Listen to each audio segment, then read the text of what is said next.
Coucou tout le monde, écoutez, j'espère que vous allez bien en ce mois de juillet. On se retrouve aujourd'hui afin de faire de participer du moins au défi de Bruno de la chaîne du potager de Bruno. Il nous a posé deux questions auxquelles je vais vous répondre.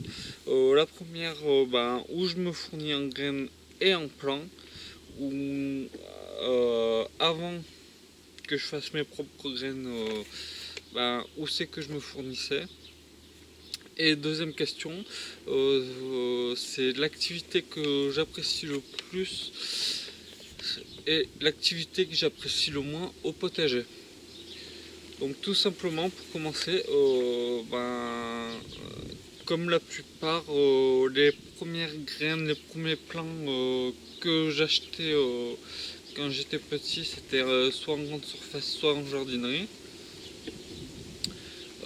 Des grandes enseignes, type Jardiland, etc. Mais maintenant, tout ce qui est plant, j'essaye de privilégier les petites enseignes locales, car elles le méritent, elles vendent de la qualité. Mais sinon, sur certains légumes, je récupère mes propres graines. Et dès que je veux une nouvelle variété, soit je fais des échanges avec d'autres jardiniers, ou soit je vais sur des sites tels que la ferme de Sainte-Marthe ou Cocopelli, notamment, qui vendent des graines bio. Donc moi je suis collectionneur de tomates, je récupère mes graines de tomates pour pouvoir les ressemer par la suite. Et dès que je fais rentrer une nouvelle variété dans ma collection, soit c'est une variété que j'ai échangée, soit c'est une variété que j'ai achetée via ces sites euh, reconnus, réputés, et dont je serai sûr de la graine. Alors que pour les échanges, avant de mettre les graines en échange, je regarde les caractéristiques de la variété. Je suis obligé de comparer par rapport aux caractéristiques de la variété, voir si les graines que j'ai échangées, du moins que j'ai reçues, correspondent bien à la variété avant tout simplement de récolter les graines et de les mettre sous le bon nom de variété. Après, c'est vrai que de moins en moins j'achète de plants, de moins en moins j'achète de graines.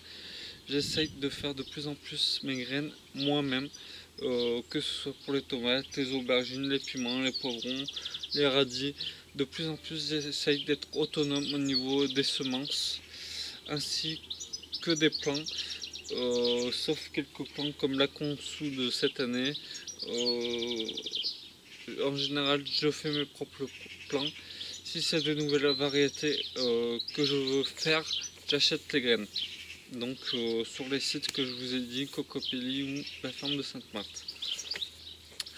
Après, pour la deuxième partie du défi de Bruno, la partie que j'apprécie le plus au potager, je pense que c'est comme tout le monde, hein, comme la plupart d'entre nous, c'est de lézarder dans le jardin, de récolter principalement. C'est le plus grand bonheur de pouvoir récolter ses propres légumes, ses propres fruits.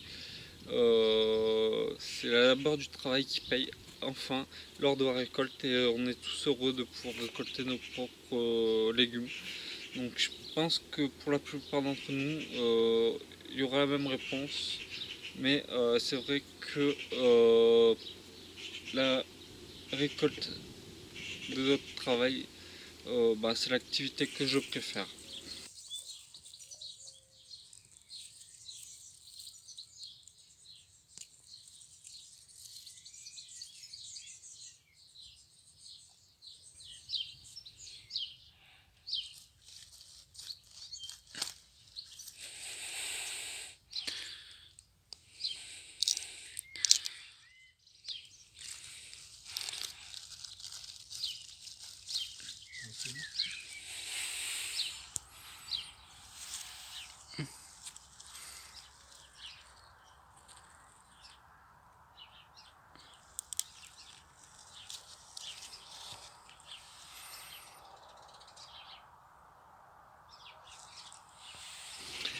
Néanmoins, l'activité que je déteste le plus, il y en a de moins en moins au fil des ans, mais comme tout le monde, comme la plupart d'entre vous encore une fois, c'est le désherbage.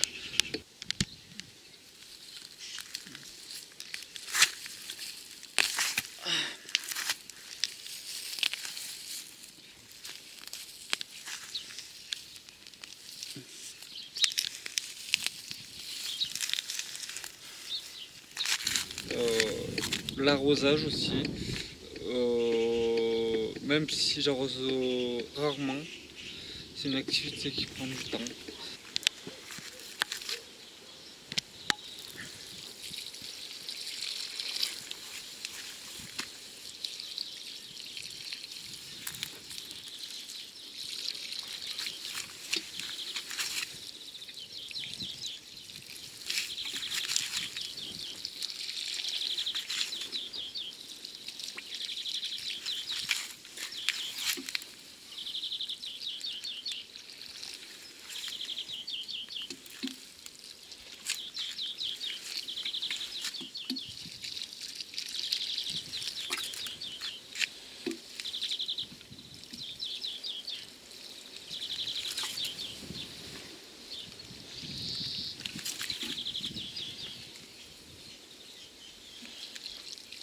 Je vais essayer de faire un système automatique au fil des années, suivant comment que je peux mettre de côté mes sous, etc. Je veux que le jardin soit de plus en plus pratique, de plus en plus esthétique, qui devienne plus un jardin paysager.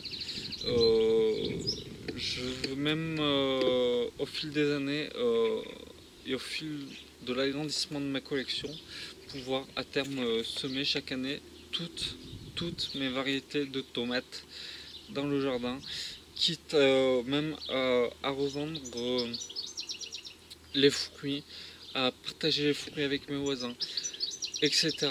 Mais les tomates, pour moi, c'est tellement merveilleux que j'ai envie d'en mettre partout dans le jardin.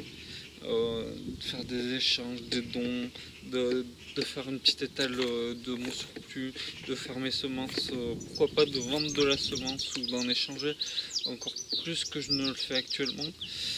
Mais voilà, le but à terme, ça sera ça, c'est d'arriver à ne plus avoir ces contraintes-là d'arrosage et de désherbage, en tout cas de moins en moins, de passer plus de temps pour le plaisir, et surtout que ça soit de plus en plus esthétique.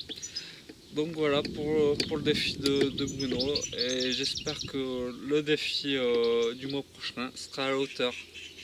En tout cas, je vous dis à bientôt, et n'hésitez pas les amis à venir vous abonner, à commenter mes vidéos, à les regarder, à participer en commentaire, ça me ferait très très plaisir.